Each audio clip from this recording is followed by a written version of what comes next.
Muy buenos días para todos nuevamente. Buenos días, mister.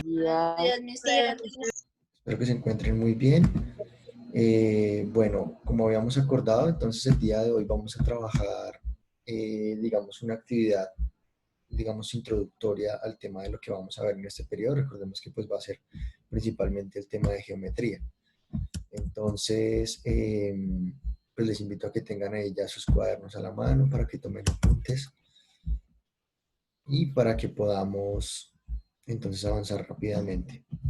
Digamos que hoy quiero mostrarles no solamente el concepto, la definición de la palabra geometría, sino que adicionalmente quiero mostrarles también de pronto un poco de historia de la misma, digamos, o de los desarrollos de geometría, porque pues digamos que geometría no existe una, o sea, no es una única manera de, de aplicarla, o sea, no existe solamente el plano cartesiano, no existe solamente la geometría en dos dimensiones, ¿sí? Eso digamos que tiene muchos campos de aplicación y pues por eso mismo digamos que hay avances desde muchos lugares del mundo. Entonces, por ejemplo, los griegos fueron los que más aportaron a la geometría, pero asimismo digamos no solamente los griegos, sino todos los que estaban ahí como alrededor de ellos se preocuparon por desarrollar, digamos, en gran medida lo que hoy conocemos como geometría.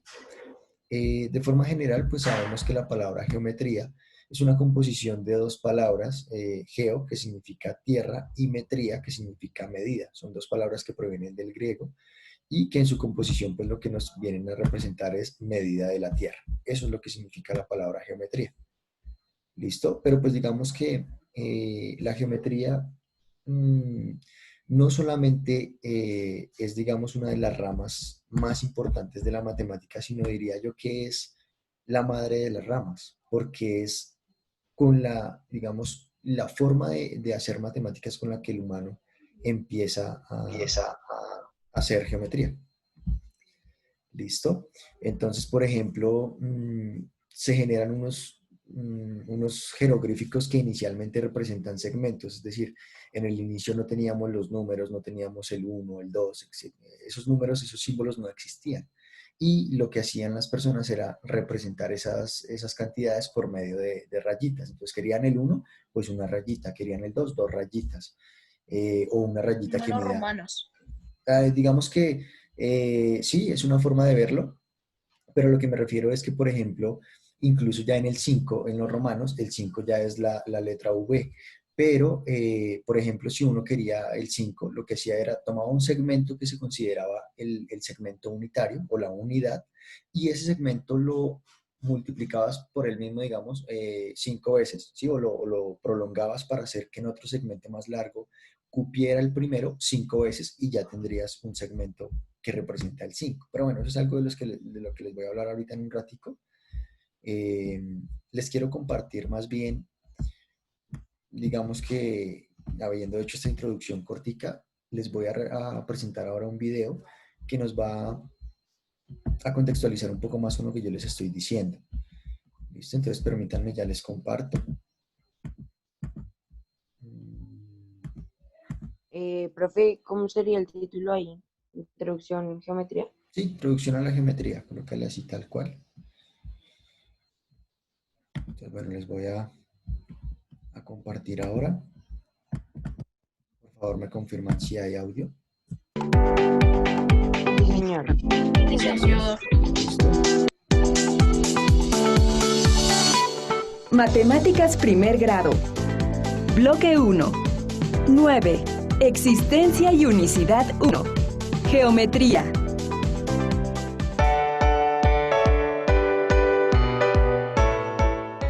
Emma, ¿ya pensaste qué sala del museo vamos a visitar?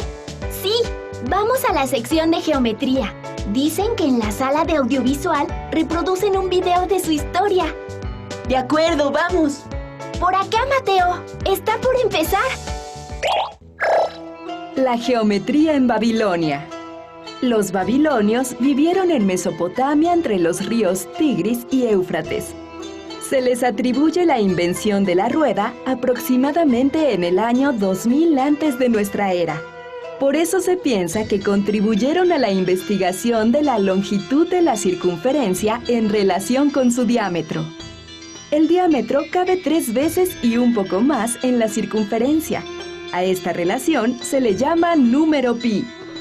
Ellos estudiaban los astros y debido a que su año se dividía en 360 días, establecieron que la circunferencia se dividiera también en 360 partes, obteniendo el grado sexagesimal. A la fecha seguimos utilizando sus conocimientos. Por ejemplo, cuando usamos el transportador para medir ángulos, que está dividido en 360 grados. Se dice que sabían cómo trazar un hexágono regular inscrito en una circunferencia. Podían calcular la superficie de un terreno. Y también sabían calcular el área del trapecio rectángulo. Cuando realizaban trabajos de excavación de sus canales para riego, eran capaces de calcular el volumen de sólidos, como el cilindro, o de prismas rectos. La geometría en el Antiguo Egipto. La geometría tuvo sus orígenes en Egipto con la medición de áreas, ya que al desbordarse el río Nilo, borraba las señales que limitaban los terrenos de los agricultores, por lo que nuevamente se tenía que medir la dimensión de las parcelas de tierra para reconstruirlas después de las inundaciones anuales. La geometría en Grecia. La geometría griega fue la primera en ser formal. Tenían escuelas en las que se encontraban grandes sabios, por ejemplo, la escuela pitagórica, con Pitágoras como el maestro principal. En este cuadro pintado por Rafael en 1509, se muestra la escuela de Atenas con Platón y Aristóteles al centro. Estos filósofos elaboraban propuestas o hipótesis, cimentaban teoremas y hacían demostraciones. Decían que para decidir si una hipótesis era cierta, habría que considerar cada una como tesis de otro razonamiento, cuyas hipótesis deberíamos también probar. Así se tiene un proceso en el que todo tiene que estar demostrado. Este razonamiento lógico es el verdadero aporte de la geometría a la matemática. En la geometría se formula, se argumenta y se demuestra. El nombre geometría es una palabra griega donde geo significa tierra y metría, medida, es decir, medición de la tierra. Claro que la geometría es mucho más que la medición de la tierra. Euclides propuso un sistema de estudio en el que se da por sentada la veracidad de ciertas proposiciones, por ser intuitivamente claras, y a partir de ellas se deducen los demás resultados. Escribió el libro Los Elementos, en el cual con tan solo 5 postulados construyó toda la geometría conocida hasta ese momento. Los postulados de Euclides son: 1. 2 puntos cualquiera determinan un segmento de recta. 2. Un segmento de recta se puede extender indefinidamente en una línea recta. 3. Se puede trazar una circunferencia dados un centro y un radio cualquiera. 4. Todos los ángulos rectos son iguales entre sí. 5. Postulado de las paralelas. Si una línea recta corta a otras dos, de tal manera que la suma de los 2 ángulos interiores del mismo lado sea menor que 2 rectos, las otras 2 rectas se cortan al prolongarlas por el lado en el que están los ángulos menores que 2 rectos. Este último postulado tiene un equivalente, que es el más usado en los libros de geometría. Por un punto exterior a una recta, se puede trazar una única paralela. Su obra perduró como única verdad geométrica hasta la Edad Media. Sin embargo, durante el Renacimiento, se cuestionó el que solo existiera una sola geometría. En esa época apareció Leonardo da Vinci con la perspectiva y su proporción divina. En la actualidad, la geometría euclidiana se sigue estudiando en las escuelas. Pero ahora se reconoce que no es la verdad absoluta ni la única. El ruso Nikolai Ivanovich Lobachevsky y el húngaro János Bolyai que separadamente formularon el primer sistema de geometría no euclidiana, optaron por demostrar que los postulados de Euclides no se cumplen cuando se toman, por ejemplo, cuerpos esféricos. No sabía que Euclides y otros sabios habían hecho esas aportaciones a la geometría. Sí, el conocimiento es construido por muchas personas. Se me antojó un dulce. ¿Pasamos a la cafetería del museo? ¿Pero me compras algo?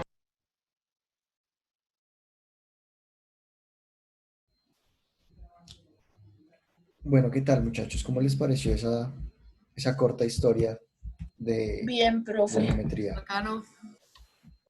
¿Hay preguntas? ¿Hay inquietudes? ¿Comentarios? ¿Alguien que quiera No, opinar? señor. ¿Bien? Bueno, Sí, digamos señor. que, como lo vieron, pues digamos que pues la geometría se desarrolla, digamos que en cierto momento en varios lados del mundo, ¿sí? Entonces principalmente los babilonios, los griegos, los egipcios también, por ejemplo, desarrollaron cositas en cuanto a la geometría, los chinos, por ejemplo. Los chinos se supone que desde el principio de los tiempos también han estado como muy interesados por todo lo que tiene que ver con el mundo, con recorrer el mundo, con dibujarlo. De hecho, se supone que acá a nuestro continente, antes de que llegara Cristóbal Colón, llegaron en algún momento los chinos. ¿Cuál fue la diferencia? La diferencia fue que ellos de pronto sí respetaron, ¿cierto? Ellos sí lo que hicieron fue pues sencillamente observar y de pronto no con esa intención de saquear el oro o sí, de apoderarse de las tierras. Ellos digamos que no tuvieron nunca esa intención, pero sí se supone que hay registros históricos que digamos, aseguran que ellos, por ejemplo, hicieron un paso por este continente muchísimo tiempo antes de que lo hicieran los españoles y que llegara Cristóbal Colón. Entonces, bueno, eso como un poquito de historia ahí. Como ustedes lo vieron, pues aquí nos hablan de alguien importantísimo. Ese personaje se llama Euclides. Euclides va a ser, a ver, les explico. ¿Ustedes han oído hablar de Tales de Mileto? No, señor. Yo sí, mister. Bueno, Señor.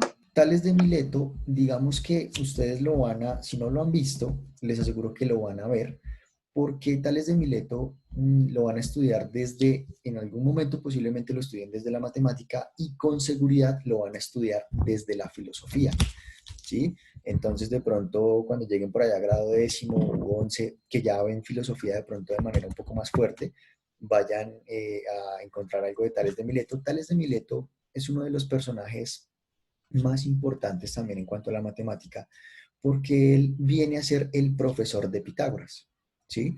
Entonces él, digamos que él le enseña muchas cosas a Pitágoras, es el primer profesor que llega a tener Pitágoras, y digamos que él tiene ya, incluso existe algo que se llama el teorema de Tales de Mileto.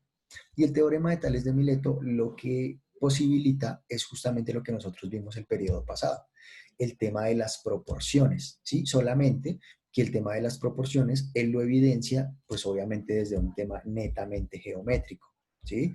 Pero entonces, en cuanto a la geometría que él hace y todos los aportes, lo que él intenta demostrar en cuanto a la razón y la proporción, está, por ejemplo, ¿cómo decirlo? Como el gran aporte de poder dividir un segmento en n partes iguales. ¿Sí? Digamos que ustedes toman un segmento y lo pueden dividir fácilmente en dos partes. ¿Por qué lo pueden hacer? Porque pues si ustedes toman un segmento, lo que pueden hacer, bueno, incluso les voy a mostrar, pero permítanme que no tengo la herramienta acá de geometría que me permite hacerlo. Ya, permítanme la pongo ahí y ya les muestro. Entonces, lo que uno puede hacer para dividir un segmento en dos partes, por ejemplo, es trazar dos circunferencias. Si tengo dos puntos del segmento, una circunferencia con centro en un punto y radio completo, y otra circunferencia con centro en el otro punto y radio completo. Cuando hacemos eso, se generan dos puntos de corte entre las dos circunferencias, y al trazar una recta por ahí, se divide exactamente por la mitad el segmento inicial. Ya les voy a mostrar esa parte.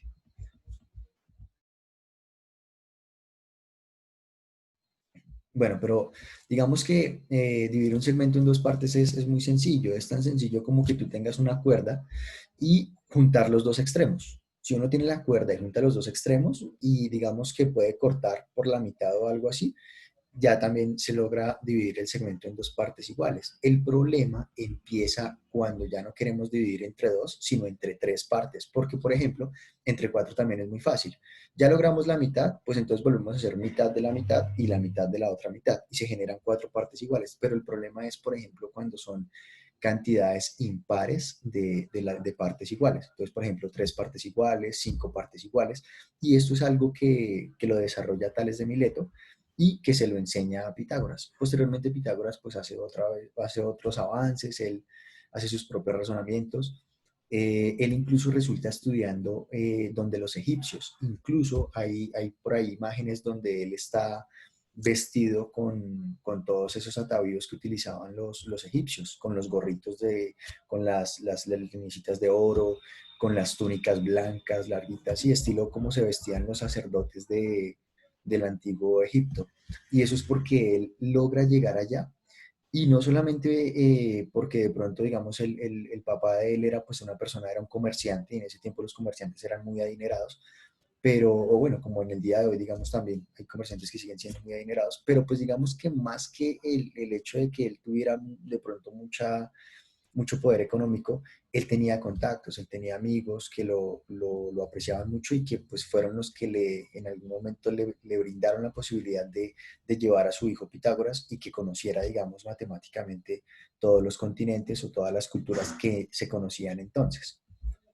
¿Listo? Entonces, después resumiendo, después de Pitágoras, él, pues digamos que él es el precursor de la escuela pitagórica, ¿cierto? Después de él va a llegar Anaximandro. Anaximandro va a ser el que lo sucede a él como, digamos, como representante de la escuela pitagórica, como lo que hoy en día conocemos como el rector, digamos.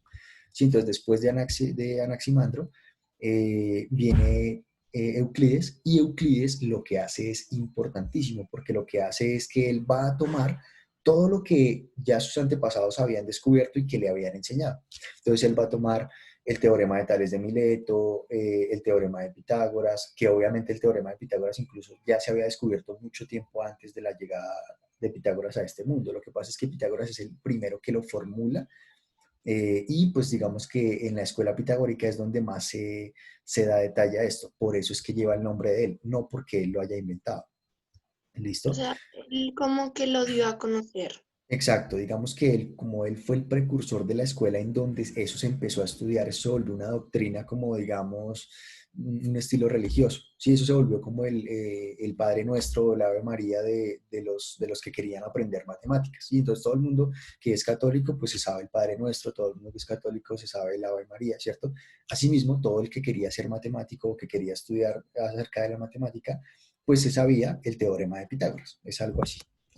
¿Listo? Entonces después cuando llega Euclides, él lo que hace es que él empieza a escribir, porque digamos que todo lo hacían, obviamente como pues en ese tiempo no existía todavía ni la imprenta ni nada de eso, hasta ahora pues como que ellos sí tenían, era sobre todo el tema de las tablas de arcilla, y ellos escribían sobre las tablas de arcilla. Entonces lo que empiezan a hacer es que no dejan solamente cositas sueltas, sino que él lo empieza a concatenar. Como ustedes se dieron cuenta, existe algo ahí que se llamaba bueno, el libro se llama Los Elementos, y hay algo que se llama las nociones básicas o algo así, y es, por ejemplo, él empieza a dar definiciones de cosas. Entonces él dice como, bueno, un punto, ¿qué es un punto? No sé, un punto, él va a decir, un punto es lo que no tiene partes. ¿Qué es una recta? Una recta es una sucesión infinita de puntos, por ejemplo. Sí, y eso se van a llamar axiomas. Y a partir de esos, él va a construir todo alrededor a la geometría, y digamos que él lo va a compilar en unos 13 libros, se llaman los libros, los elementos de Euclides, y son 13 tomos. Esos hoy en día, como lo decían ahí en el video, se estudian en algunas escuelas. Lo que pasa es que como perduraron tanto tiempo como verdad absoluta en la matemática, es decir, eso que les cuento empezó a suceder desde el siglo II antes de Cristo, y van a pasar 17, casi 18 siglos, cuando en la llegada de Vieta y Descartes, más o menos en el siglo XVI, finalizando el XV, empezando el XVI, ellos llegan y ellos empiezan a tomar las cosas de otra manera. Entonces, a partir de ahí, ya los grandes matemáticos, digamos que porque pues antiguamente igual no solamente eran matemáticos, ¿no? El que era matemático era físico, normalmente era médico, era artista, era filósofo, bueno, tenían digamos que muchísimas... Digamos, Leonardo da Vinci tenía hartísimas exacto, profesiones que exacto, y era porque ellos, digamos, se consideraban de alguna manera sabios, y el que quería ser sabio no solamente tenía que saber de matemáticas, entonces tenía que saber de anatomía, tenía que saber de biología, de química, de física, de bueno, arquitectura. de todo eso, exactamente. Entonces ellos lo que van a hacer es empezar a idear otras formas, otras posibilidades, y ya ahora sí les voy a mostrar algo. Entonces, bueno, permítanme, les comparto hay una herramienta que yo utilizo bastante, o que bueno, en algún momento también logré desarrollar bastante, es esta herramienta que les presento acá. Esto se llama GeoGebra, y es una herramienta que permite hacer cualquier cosa respecto a geometría. Entonces, bueno, yo estoy aquí limpiando mi tapiz. Como se dieron cuenta, pues tenía inicialmente un plano cartesiano, pero no me interesa el plano cartesiano el día de hoy. Entonces, bueno, supongamos que tenemos un segmento. Entonces por defecto se llama el segmento AB. ¿Cómo puedo dividir ese segmento si, por ejemplo, en ese tiempo no existía la regla? En ese tiempo no era que ellos cogían una regla y entonces ellos decían, ah, bueno, es que de aquí a acá hay 5 centímetros o hay 8 centímetros. Eso no existía. Entonces ellos tenían era que trabajar con otras cosas, con más bien razonamientos. Y lo que hacían, que fue lo que les expliqué ahorita, por ejemplo, para dividir ese segmento en dos partes iguales, era lo siguiente. Hago dos circunferencias, una con centro en A y radio AB, otra con centro en B y radio BA. Fíjense que ahí ya generé las dos circunferencias, permítanme que lo voy a alejar un poquito. Listo. Fíjense que esas dos circunferencias tienen dos puntos de corte. Y esos dos puntos de corte yo los voy a marcar acá. Entonces yo le digo acá, regáleme las intersecciones entre esas dos circunferencias. Y ya me marcó los puntos C y D. Esos son los dos puntos de corte. Ahora, fíjense que si yo trazo el segmento CD, ya habré dividido exactamente en dos partes iguales al segmento AB. De hecho, si no es de pronto, si para ustedes no es una garantía, les voy a mostrar lo siguiente. Aquí yo tengo una herramienta que me permite también obtener medidas exactas. Pues bueno, voy a tomar aquí este punto de corte nuevamente, el punto de corte entre la recta que tracé de forma perpendicular, que fue la intersección de las dos circunferencias, y el segmento inicial AB. Entonces miren que yo voy aquí quiero pedirle a la herramienta que me regale la medida de AB. Entonces yo le pido la medida. Él en este momento me está diciendo, mire, la medida desde A hasta B es de 6,54 unidades. Pueden ser 6,54 centímetros, pueden ser 6,54 metros, pueden ser kilómetros, en fin, son unidades. Y fíjese que ahora le voy a pedir, regáleme la medida desde E hasta B. Y fíjese que me va a dar una medida de 3,27, que es exactamente la mitad de 6,54. Pero fíjense que yo no partí de la medida, yo partí de la construcción geométrica. ¿Es claro para todos hasta ahí? Sí. Listo. Ahora, les voy a mostrar uno nuevo. Bueno, voy a borrar todo esto. Permítanme. Es que esta versión casi no la conozco. Digamos, es una herramienta. Esta, por ejemplo, creo que es la versión 5.0 del GeoGebra. De hecho, mire que de esto tiene geometría tridimensional. Aquí tengo opciones de hacer geometría 3D y 2D. Y pues digamos que esto varía constantemente. Pero bueno, acabo de tomar otra vista nueva. Y les voy a mostrar ahora el teorema de Tales de Mileto. Resulta que, bueno, ya sabemos dividir un segmento en dos partes iguales, pero ¿cómo diablos dividirlo en tres partes iguales? ¿Sí? Entonces, digamos, algunos lo que hicieron fue intentar construir polígonos sobre ese segmento. Ya les voy a mostrar más o menos los intentos de lo que se hizo. Entonces yo acá tengo polígonos regulares. De hecho, pues era algo también re loco porque los griegos y digamos los antiguos, ellos sabían construir polígonos irregulares de muchos lados. Polígonos regulares, perdón, polígonos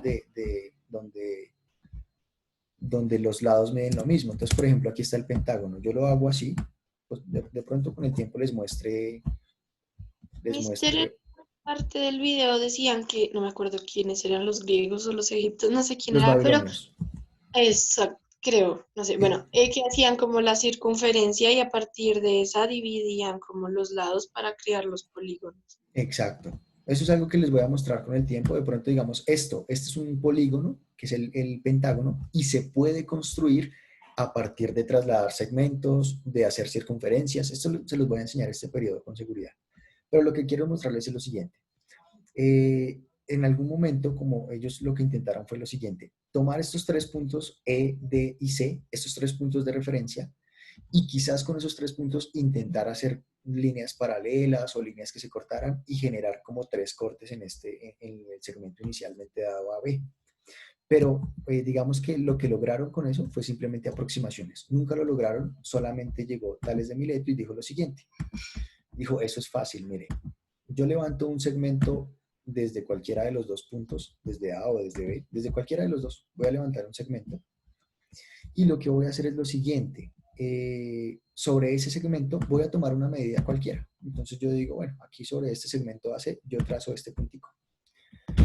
Entonces ya tengo ahí el punto D y lo que hago es lo siguiente, voy a utilizar, la circunferencia era utilizada no solamente para trazar perpendiculares, como lo vieron ahorita, o para dividir segmentos en 2 partes iguales, sino que principalmente se utilizaba para trasladar distancias. Entonces, yo quiero trasladar la distancia desde A a B sobre la misma recta, entonces lo que hago es lo siguiente. Circunferencia con centro en D y radio de A. Y fíjense que como una circunferencia, o la circunferencia, todos sus radios son iguales, quiere decir que lo que mida desde A hasta D va a ser lo mismo que mida desde D hasta este punto de intersección que voy a colocar acá, que ahora lo llamo E. Listo. Entonces, ahora, como yo necesito 3 partes iguales, ahí ya tengo 2 partes iguales. Tengo AD y DE. Vuelvo y traslado la distancia. Entonces, ahora vuelvo y ahora hago circunferencia con centro en E y radio de D. Y fíjense que he logrado tener ahora 3 segmentos iguales. Ojo, no he logrado dividir el segmento inicial AB, que es lo que se pretende, pero ya tengo en otro lado 3 segmentos que miden lo mismo. Ahora miren lo que voy a hacer. Voy a trazar este segmento FB y voy a trazar paralelas a esa recta FB por los puntos que he creado. Entonces permítanme, yo borro acá un momento las circunferencias que ya no me interesan.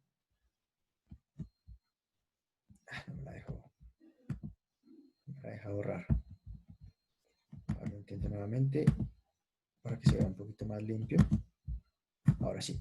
Entonces, voy a trazar rectas paralelas a este segmento que acabo de crear, a FB, y las voy a trazar paralelas por esos puntos que he creado.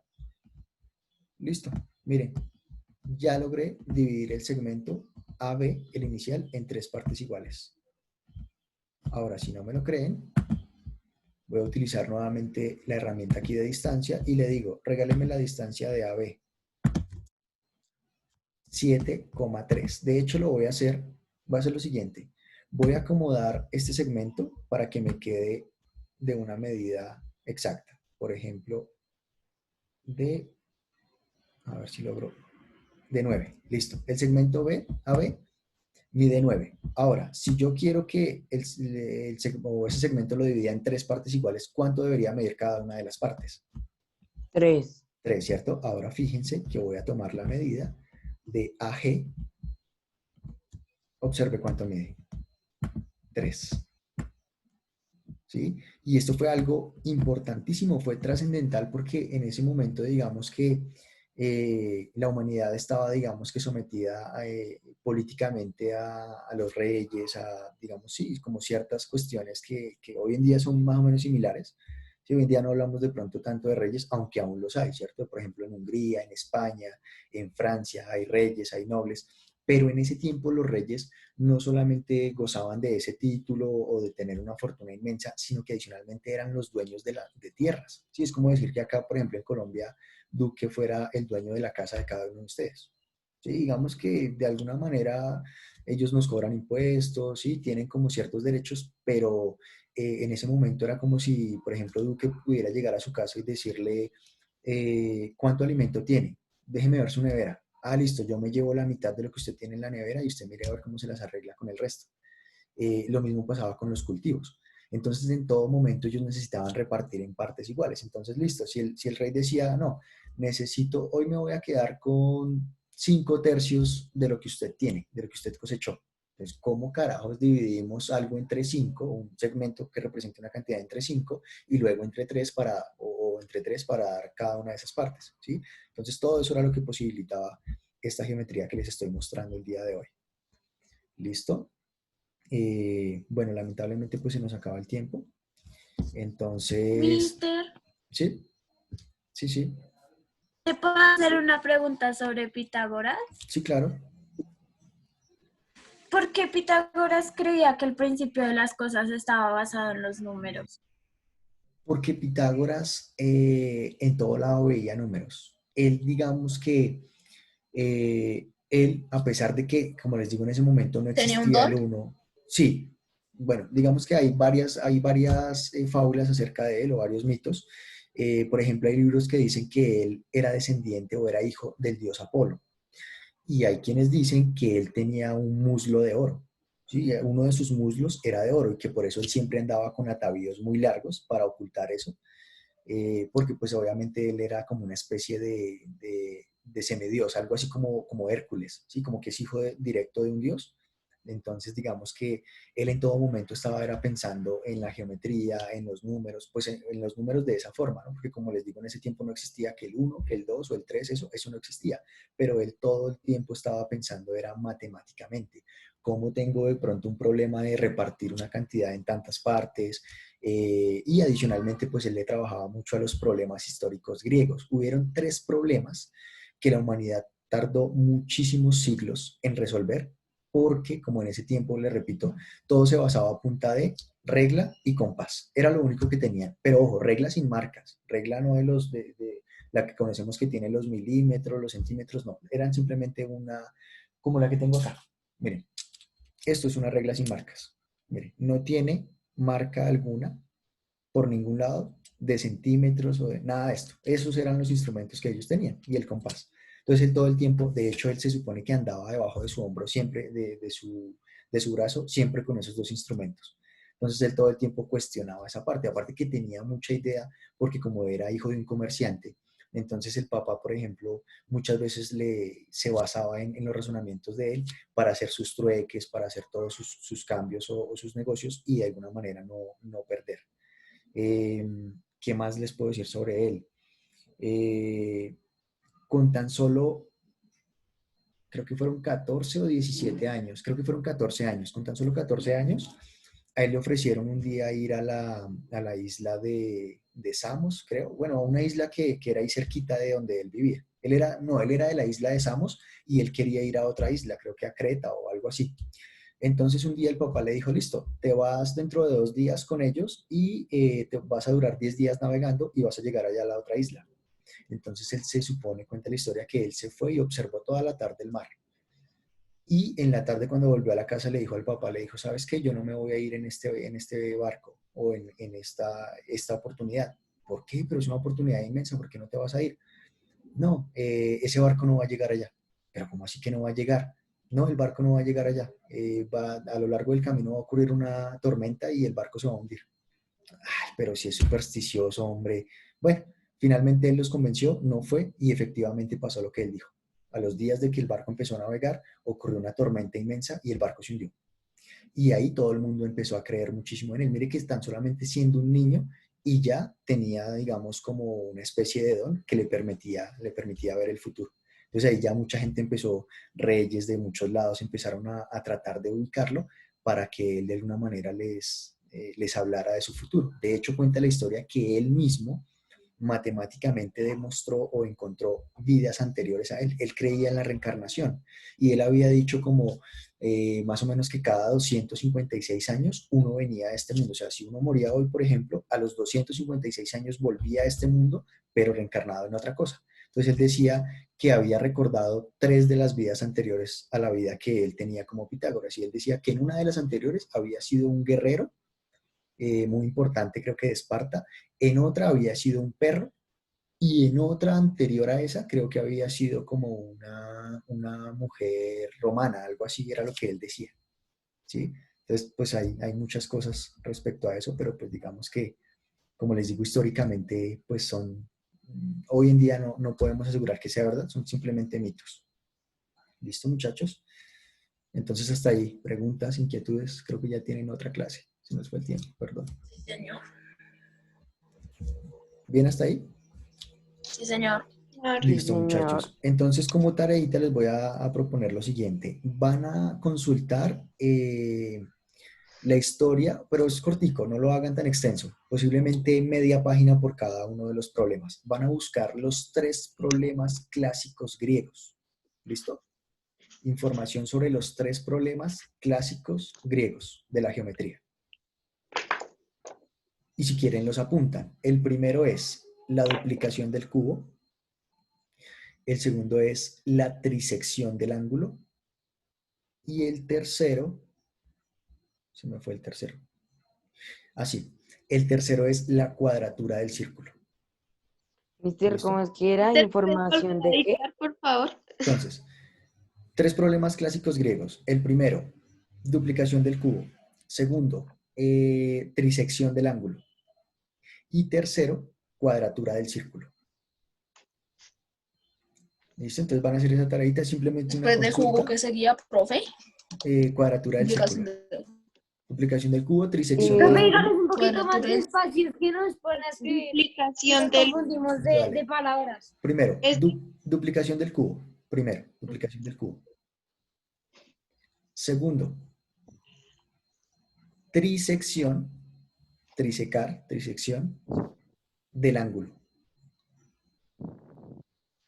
Y tercero, cuadratura del círculo.